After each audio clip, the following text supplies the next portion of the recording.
Dear student, उम्मीद करता हूँ आप खैरियत के साथ होंगे। और आज हम आ जाते हैं अपने लास्ट टॉपिक की तरफ। तो आज हमारे एक्सरसाइज 2.3 का ये लास्ट टॉपिक रहेगा। और इससे पहले भी हम बेटा इसके ऊपर काम करते रहे हैं कि अननोन की वैल्यू कैसे फाइंड कर ले by using the concept of sum and product of the root. और आपको याद है कंडीशन चेंज होते रहे। इससे पहले हमने 4 कंडीशंस के ऊपर काम कर लिया है। तो आज हमारा लास्ट कंडीशन रहेगा कंडीशन नंबर 5। और कंडीशन नंबर 5 से रिलेटेड हमारे एक्सरसाइज का आखिरी क्वेश्चन रहेगा। तो बेटा कंडीशन नंबर 5 क्या है? कंडीशन नंबर 5 ये कहता है कि both sum and product of the roots are equal to a given number. यानी सम ऑफ द रूट और प्रोडक्ट ऑफ द रूट दोनों किसी गिवन नंबर के बराबर होंगे। ये ख्याल रख लें।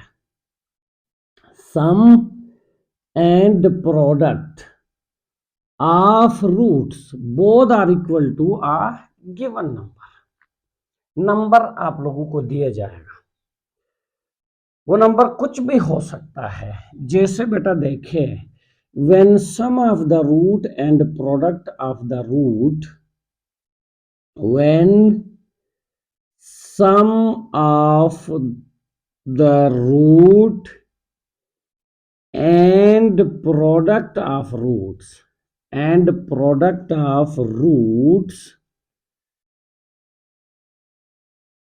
are equal to a number lambda। ये lambda के बराबर हो सकते हैं। ये कोई गिवन नंबर है lambda, कोई भी गिवन नंबर है। यहां lambda भी लिखा जा सकता है। यहाँ पे मैंने बताया बेटा आप लोगों को k भी लिखा जा सकता है। यहाँ पे कोई भी लेटर इन्वॉल्व किया जा सकता है, कोई भी लेटर इन्वॉल्व किया जा सकता है गिवन नंबर के तौर पे। इस बात का मतलब क्या है?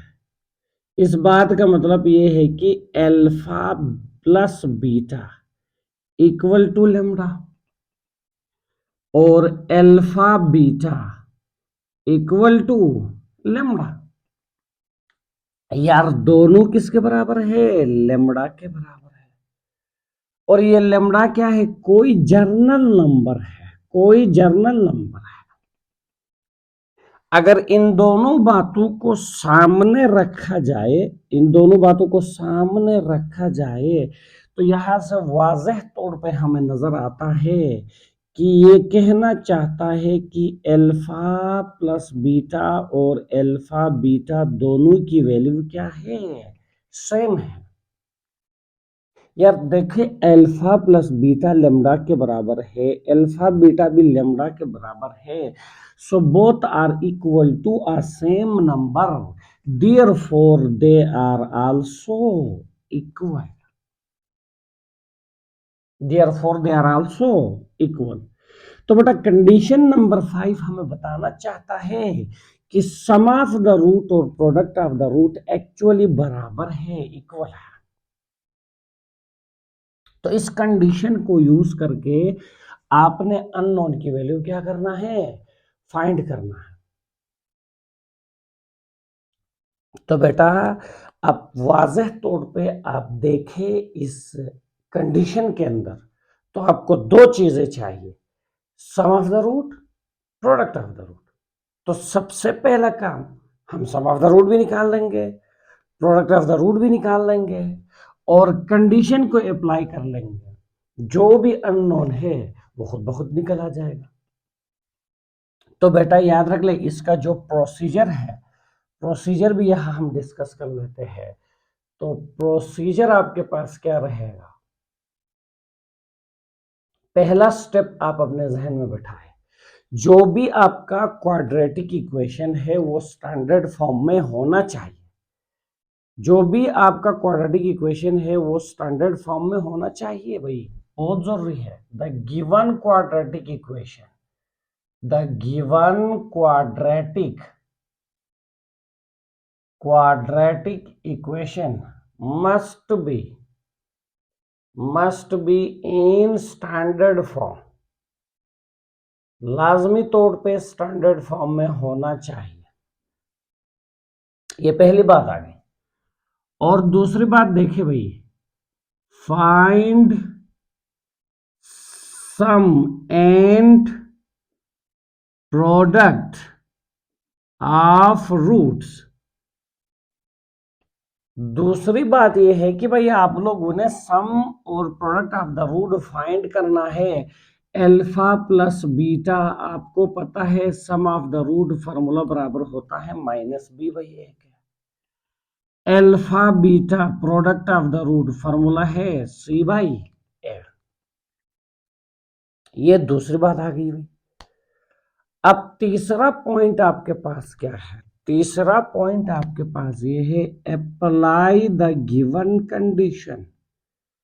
Apply the given condition. Given condition भाई, जो भी कंडीशन आपको दिया है उसको अप्लाई करना है। And simplify it, and simplify it in order to find value of unknown, find value of unknown। तो भाई देखें, जो भी आपको अननोन दिया गया है इस तरीके से आप उसकी वैल्यू आसानी से फाइंड कर सकते हैं।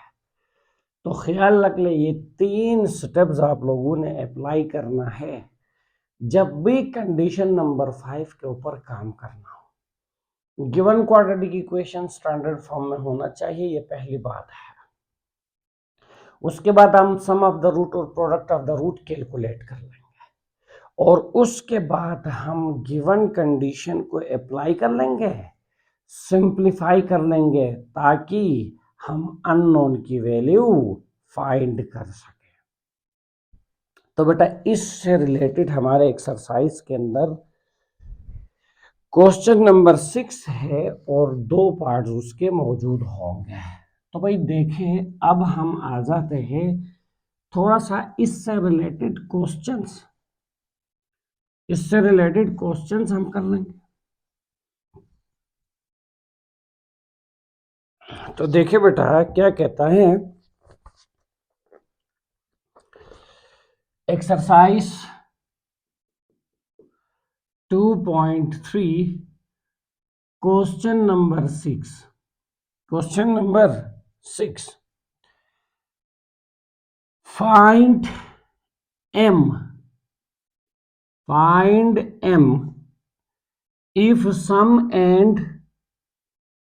if sum and product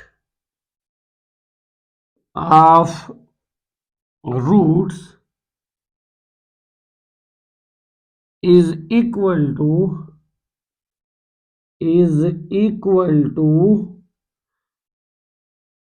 a given number lambda। और बेटा इसका पहला पार्ट आपके पास क्या है, देखिए 2m + 3 into x² plus 7m - 5 into x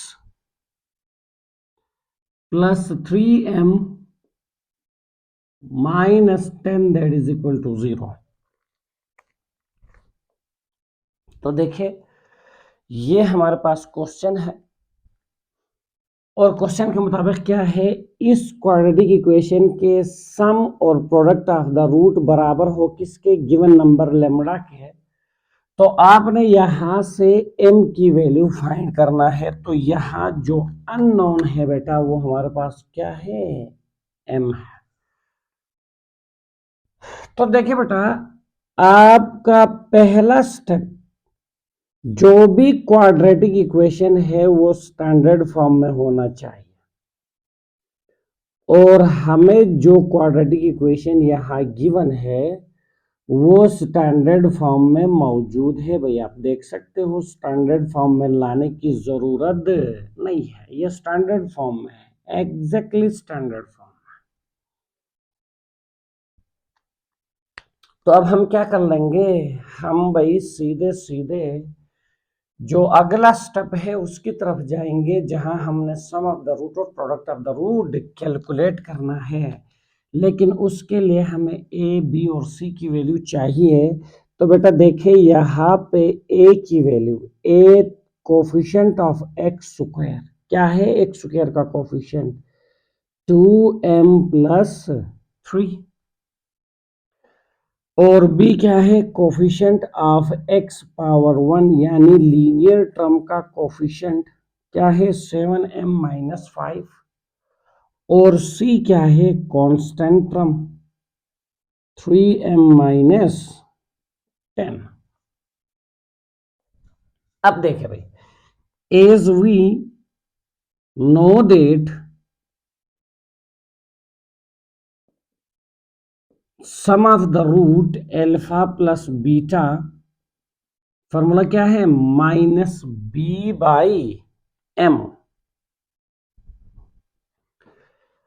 अब वैल्यूज यहां पे पुट कर लेते हैं। तो भाई देखिए आपके पास alpha plus beta that is equal to minus B की वैल्यू, क्या है आपके पास बी की value 7m-5 divided by A की वैल्यू क्या है 2m+3। अब alpha plus beta that is equal to minus को अंदर मल्टीप्लाई कर ले, तो -7m माइनस माइनस क्या हो जाएगा +5 डिवाइडेड बाई 2m+3। तो बेटा ये हमारे पास सम ऑफ द रूट आ जाता है, ये हमारे पास सम ऑफ द रूट आ जाता है। अब आप लोगों को लेके आ जाता हूं बेटा प्रोडक्ट ऑफ द रूट की तरफ, किसकी तरफ आ जाता हूं product of the root alpha beta C by A.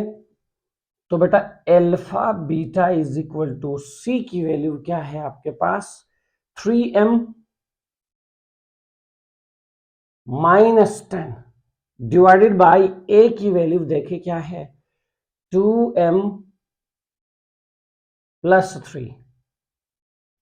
तो ये हमारे पास प्रोडक्ट ऑफ द रूट आ जाता है।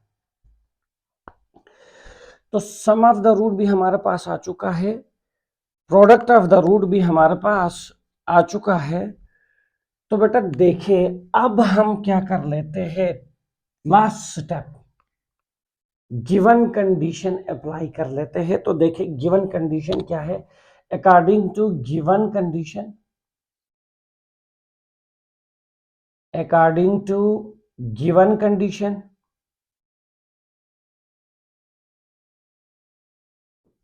अब गिवन कंडीशन क्या है अल्फा प्लस बीटा ये लेम्डा के बराबर है, और अल्फा बीटा ये भी लेम्डा के बराबर है। अगर अल्फा प्लस बीटा ये भी लेम्डा के बराबर है, अल्फा बीटा ये भी लेम्डा के बराबर है, तो इस बात का मतलब ये हुआ कि both alpha plus beta and alpha beta are equal, दोनों बराबर है, क्योंकि both are equal to a same number lambda. तो बेटा यहां मैं लिख सकता हूं कि from here we can write alpha plus beta is equal to alpha beta। तो भाई अल्फा प्लस बीटा ये भी लेम्डा के बराबर है, अल्फा बीटा ये भी लेम्डा के बराबर है, तो इस बात का मतलब ये हुआ कि इन दोनों की वैल्यू क्या है बराबर है, because both are equal to lambda. अब हम क्या कर लेते हैं, अब हमारे पास सम ऑफ द रूट भी है, अब हमारे पास प्रोडक्ट ऑफ द रूट भी है। तो बेटा सम ऑफ द रूट और प्रोडक्ट ऑफ द रूट की वैल्यू को लाके यहाँ पुट कर लेते हैं। बताओ अल्फा प्लस बीटा की वैल्यू क्या है, -7m plus 5 divided by 2m plus 3, that is equal to alpha beta की वैल्यू क्या है भाई, 3m minus 10 divided by 2m plus 3। अब जरा गौर कर ले बेटा, इस साइड पे भी आपके पास फ्रैक्शनल वैल्यू है और इस साइड पे भी आपके पास फ्रैक्शनल वैल्यू है, तो आपके पास दो रास्ते हैं, क्रॉस मल्टीप्लाई कर सकते हो। पहली बात, अगर थोड़ा सा दोनों साइडों पे टर्म सेम हो तो अपना काम आसान करने के लिए आप कैंसल भी कर सकते हो। तो देखें 2m प्लस 3, 2m प्लस 3 दोनों साइडों पे सेम है, तो हम दोनों को कैंसिल कर सकते हैं। क्यों भाई, देखे अगर a by B is equal to आपके पास c बाई बी हो, अगर इक्वेशन के दोनों साइडों में फ्रैक्शन हो, या तो दोनों का न्यूमरेटर सेम हो या तो दोनों का डिनोमिनेटर सेम हो, तो आप आसानी के साथ डायरेक्ट कैंसल कर सकते हो। और इस प्रॉपर्टी को कैंसलेशन प्रॉपर्टी ऑफ इक्वलिटी का नाम दिया जाता है। इस प्रॉपर्टी को क्या नाम दिया जाता है, कैंसलेशन प्रॉपर्टी ऑफ इक्वलिटी। तो बेटा cancellation property of equality use करके मैंने दोनों डिनोमिनेटर्स को कैंसिल कर दिया क्योंकि बोथ आर सेम। तो मेरे पास क्या बच जाता है, -7m plus 5 that is equal to 3m minus 10। अब m वालों को एक साइड पे और विदाउट m वालों को दूसरे साइड पे, तो बेटा देखे -7m -3m, ये +3 उधर जाके -3m बन जाएगा, और बेटा ये +5 है उधर जाके -5 बन जाएगा। तो यहाँ पे -10m that is equal to -15, हमें m चाहिए, तो बेटा -10 मल्टीप्लाई हो रहा है, इधर आके डिवाइड हो जाएगा, तो m आपके पास माइनस माइनस क्या हो गए, कैंसल। आप देखें ये माइनस और माइनस कैंसल, यानी minus multiply by minus plus बन जाएगा। कैंसिल होने का मतलब minus multiply by minus plus बन जाएगा। और बेटा देखिए आपके पास 2 5 टाइम इज 10 और 3 5 टाइम इज 15, तो हमारे पास m की वैल्यू क्या आ जाता है, m की वैल्यू आ जाता है 3/2। तो लिहाजा एक बात अपने जहन में बैठाए कि इस क्वाड्रेटिक इक्वेशन के अंदर अगर m की वैल्यू 3/2 पुट किया जाए, तो जो भी क्वाड्रेटिक इक्वेशन हमारे पास बन जाएगा, उस क्वाड्रेटिक इक्वेशन के सम ऑफ द रूट और प्रोडक्ट ऑफ द रूट दोनों क्या आ जाएंगे, सेम आ जाएंगे, दोनों सेम आ जाएंगे। तो बेटा ये हमारे पास इसका पार्ट नंबर 1 क्या हो जाता है, कंप्लीट हो जाता है।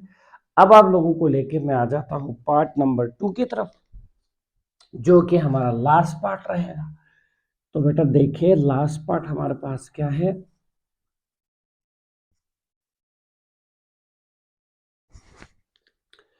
इक्वेशन हमें दिया हुआ है 4x²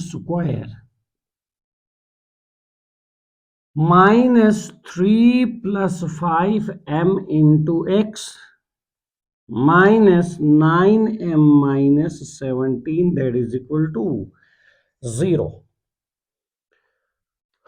तो अब देखें आपके सामने क्वेश्चन लिखा हुआ है, आपने अगेन m की वैल्यू फाइंड करना है bye using the same condition, तो बेटा 3 स्टेप्स इन्वॉल्व हैं, हमने वही 3 स्टेप्स अप्लाई करना है। तो आपका जो भी क्वाड्रेटिक इक्वेशन है वो स्टैंडर्ड फॉर्म में होना चाहिए, पहली बात। और बेटा हमारे पास इस वक्त जो क्वाड्रेटिक इक्वेशन है वो स्टैंडर्ड फॉर्म में है, तो हमारा पहला स्टेप तो कंप्लीट है भाई, हमारा पहला स्टेप कंप्लीट है। अब बताए भाई यहां पे a की वैल्यू क्या है। Here the value of a is 4, the value of b is minus into 3 plus 5m, the value of c is minus into 9x minus 17। यहाँ पे अक्सर बेशतर बेटा आप लोग गलती कर लेते हो, नेगेटिव साइन को नहीं लिख के। अगर जिस बच्चे ने ये गलती कर लिया, समझो आपका पूरा क्वेश्चन क्रॉस। भाई याद रख ले, इसके साथ नेगेटिव साइन भी है, इसके साथ नेगेटिव साइन भी है, तो मेंशन करना है, इंतहाई जरूरी है। ये छोटे छोटे चीजें हैं जिनको आप इग्नोर कर लेते हो तो पूरा क्वेश्चन गलत बन जाता है। तो बेटा अब आप लोगों को लेके आ जाता हूं। As we know that, as we know that sum of the root alpha plus beta minus b by a, alpha plus beta that is equal to minus a, फॉर्मूले वाला माइनस आ गया। बताओ b की वैल्यू क्या है। b की value हमारे पास है माइनस इंटू 3 प्लस 5m, ये b की वैल्यू हमने पुट कर लिया। ये माइनस ऊपर फॉर्मूले से, और बेटा ये जो माइनस है वो b की वैल्यू के साथ है, डिवाइडेड बाय a की वैल्यू क्या है हमारे पास 4। तो अब देखिए बेटा माइनस मल्टीप्लाई बाय माइनस क्या हो जाएगा प्लस, तो अल्फा प्लस बीटा ये 3 प्लस 5m डिवाइडेड बाय 4। तो बेटा सम ऑफ द रूट हमारे पास ये आ जाता है, ये लो भाई हमने हाईलाइट कर दी। अब product of the root alpha beta जो कि c बाई ए के बराबर होता है, तो भाई अल्फा प्लस बीटा बताओ c की वैल्यू क्या है, minus into 9x minus 17 divided by a की वैल्यू क्या है, what is the value of a की वैल्यू 4 है। तो भाई ये माइनस अंदर मल्टीप्लाई हो रहा है, तो जब आप इसको अंदर मल्टीप्लाई कर लेंगे तो माइनस 9x माइनस माइनस क्या हो जाएगा प्लस 17 डिवाइडेड बाई 4। तो ये मेरे पास प्रोडक्ट ऑफ द रूट आ जाता है। अब हम क्या कर लेंगे, अब हमने कंडीशन को अप्लाई करना है। तो भाई कंडीशन क्या था, according to given condition, according to given condition क्या है भाई बताए condition, sum of the root lambda के बराबर है, प्रोडक्ट ऑफ द रूट वो भी लेमड़ा के बराबर है। तो अगर इन दोनों बातों को सामने रखा जाए, इन दोनों बातों को सामने रखा जाए तो अल्फा प्लस बीटा बराबर है किसके, अल्फा बीटा के, both are equal to a same number lambda. तो अब बेटा अल्फा प्लस बीटा की वैल्यू पुट कर लो, क्या है 3 प्लस 5m डिवाइडेड बाई 4, और अल्फा बीटा की वैल्यू पुट कर ले क्या है माइनस 9m। यहाँ पे आपके पास m है बेटा, ठीक है, यहाँ पे आपके पास m है, तो ये 9m और ये आपके पास आ जाता है 9m, और ये भी आपके पास आ जाएगा 9m। तो अब देखें अल्फा बीटा आपके पास क्या है बेटा, देखें alpha beta minus 9m plus 17 divided by 4। तो बेटा अगेन देखिए डिनोमिनेटर सेम है, तो 4 और 4 क्या हो जाएंगे कैंसल। तो आपके पास क्या बच जाएगा 3 plus 5m that is equal to -9m plus 17। m को एक साइड पे और बेटा विदाउट m वालों को एक साइड पे लेके जाए, तो ये 5m plus 9m that is equal to 17 minus 3। तो यहां से आप देखिए आपके पास क्या रिजल्ट आ जाता है, 9m प्लस 5m आपके पास बन जाएगा 14m, और 17 माइनस 3 अगेन क्या बन जाएगा 14। तो बेटा m is equal to 14 divided by 14, तो यहां से m की वैल्यू क्या आ जाता है 1 आ जाता है आपके पास।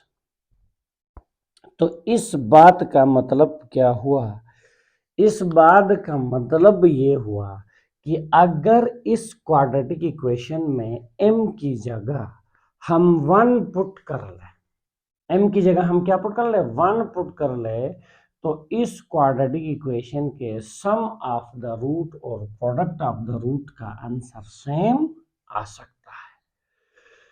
तो बेटा यहाँ पे आके हमारा एक्सरसाइज 2.3 क्या हो जाता है कंप्लीट हो जाता है।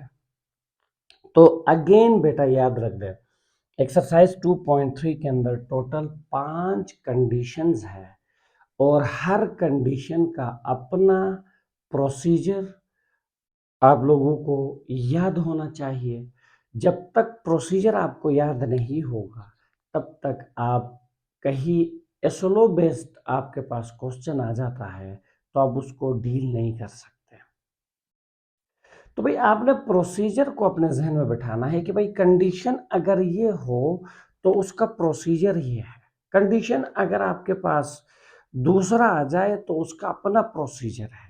इसी तरह बेटा देखिए आपने देखा लास्ट कंडीशन नंबर 5, तो उसका अपना प्रोसीजर, 3 स्टेप्स हमने सीखे, उन 3 स्टेप्स को हमने अप्लाई कर लिया क्वेश्चन के ऊपर और सिंप्लीफाई कर लिया, आपने देखा अननोन खुद ब खुद आइडेंटिफाई हो गया। तो बेटा अगली क्लास में इंशाल्लाह हम एक्सरसाइज 2.4 की थ्योरी कर लेंगे, तब तक के लिए इजाज़त दीजिए, अल्लाह हाफिज़।